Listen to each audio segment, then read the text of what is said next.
Good morning বৃত্তান্ত, আপনাদের সঙ্গে আমি দেবলীনা।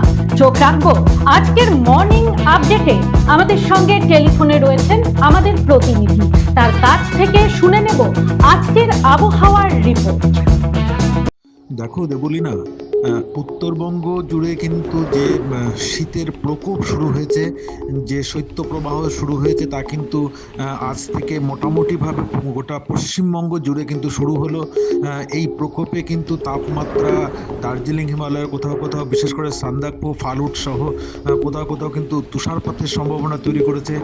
পাশাপাশি জলপাইগুড়ি, আলিপুরদুয়ার, কোচবিহার জেলার কোথাও কোথাও কিন্তু ঘন কুয়াশার সঙ্গে কিন্তু সামান্য ড্রিজল বা ঝিরিঝিরি বৃষ্টির একটা পূর্বাভাস রয়েছে।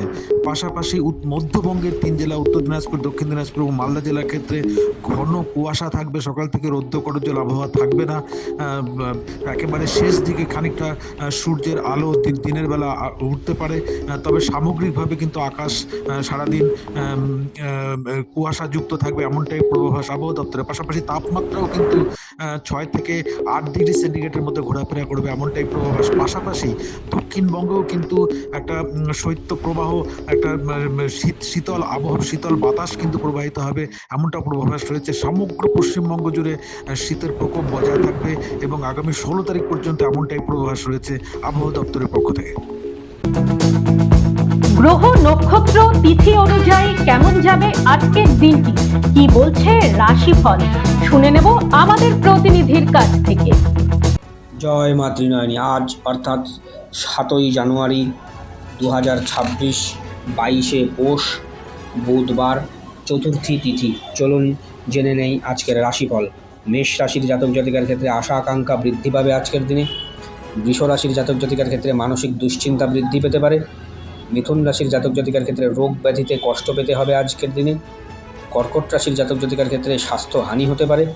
সিংহ রাশির জাতক জাতিকার ক্ষেত্রে মানসিক আঘাত পাবেন আজকের দিনে। কন্যা রাশির জাতক জাতিকার ক্ষেত্রে অর্থপ্রাপ্তি হতে পারে, লাভ হবে আজকের দিনে। তুলা রাশির জাতক জাতিকার ক্ষেত্রে প্রতিযোগিতায় সফলতা আসবে। বৃশ্চিক রাশির জাতক জাতিকার ক্ষেত্রে সুখ শান্তি লাভ হবে আজকের দিনে। ধনু রাশির জাতক জাতিকার ক্ষেত্রে মানসিক আঘাতপ্রাপ্তি হতে পারে। মকর রাশির জাতক জাতিকার ক্ষেত্রে অতিরিক্ত চঞ্চলতার জন্য বিপদ হতে পারে আজ।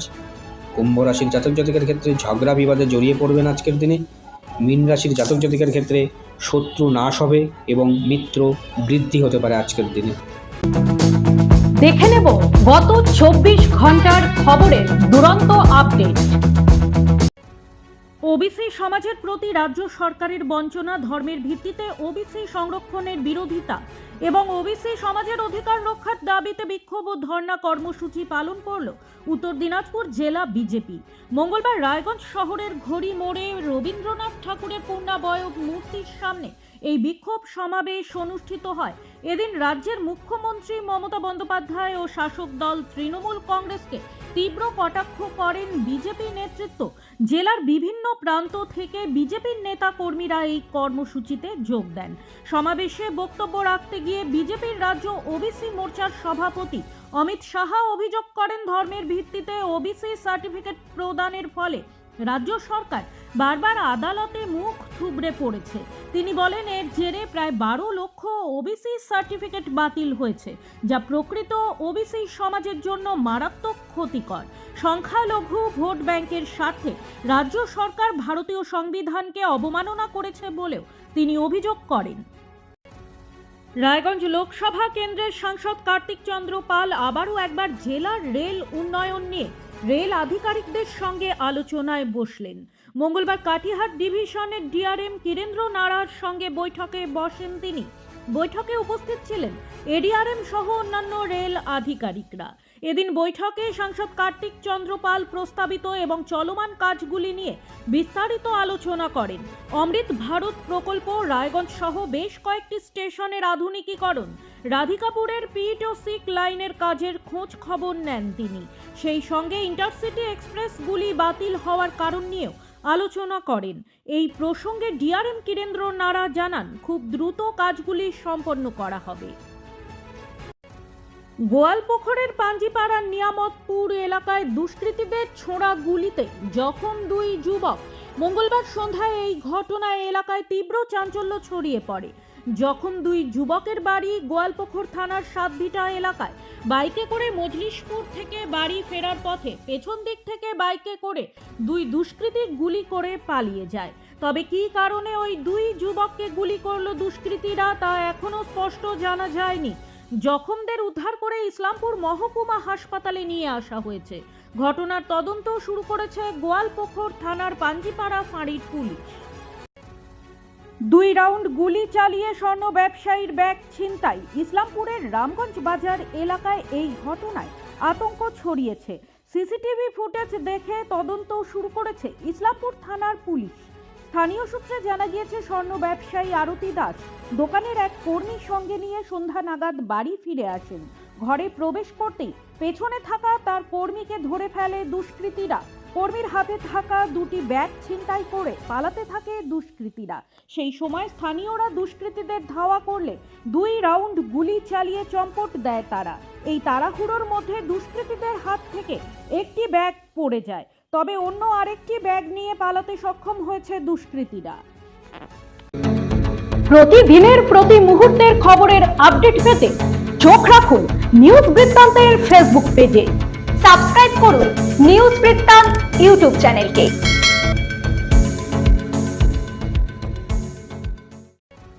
অভিষেক বন্দ্যোপাধ্যায়কে স্বাগত জানাতে হোর্ডিং, ব্যানার, কাটআউট ও দলীয় পতাকায় ছয়লাপ ইটাহার। নেতার রোড শোয়ের রুট থেকে হেলিপ্যাডে বসানো হয়েছে অস্থায়ী সিসি ক্যামেরা।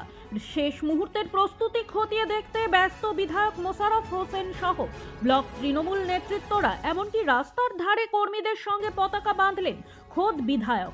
নিরাপত্তা ব্যবস্থা জোরদার করতে মঙ্গলবার ইটাহার বিডিও অফিস প্রাঙ্গণে উচ্চ পর্যায়ের বৈঠক করেন পুলিশ প্রশাসনের উচ্চপদস্থ আধিকারিকরা। 7 জানুয়ারি দুপুরে হেলিকপ্টারে ইটাহার হাই স্কুল মাঠে নামবেন অভিষেক। তারপর তিনি যোগ দেবেন রোড শোয়ে।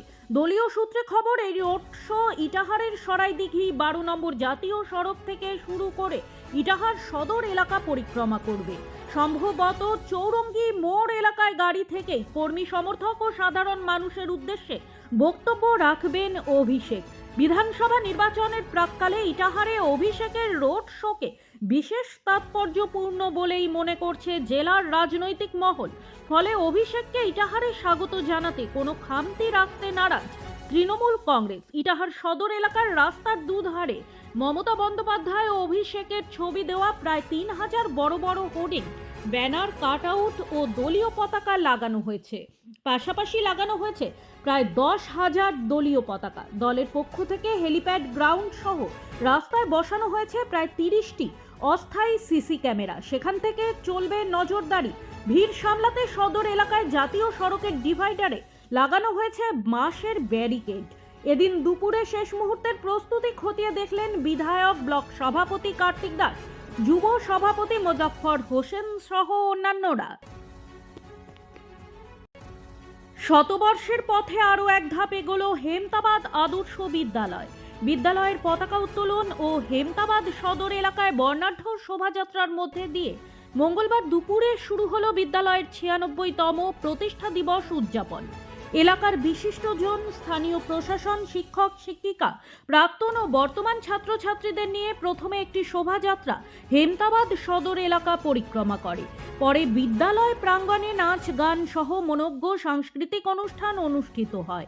বিদ্যালয়ের দায়িত্বপ্রাপ্ত প্রধান শিক্ষক আনসারুল রহমান, প্রাক্তন প্রধান শিক্ষক নীলমণি সরকার, হেমতাবাদের অবর বিদ্যালয় পরিদর্শক জয়ী দেবনাথ, বিডিও বিশ্বজিৎ দত্ত, পরিচালন কমিটির সভাপতি উৎপল চৌধুরী সহ অন্যান্যরা উপস্থিত ছিলেন এদিনের কর্মসূচিতে।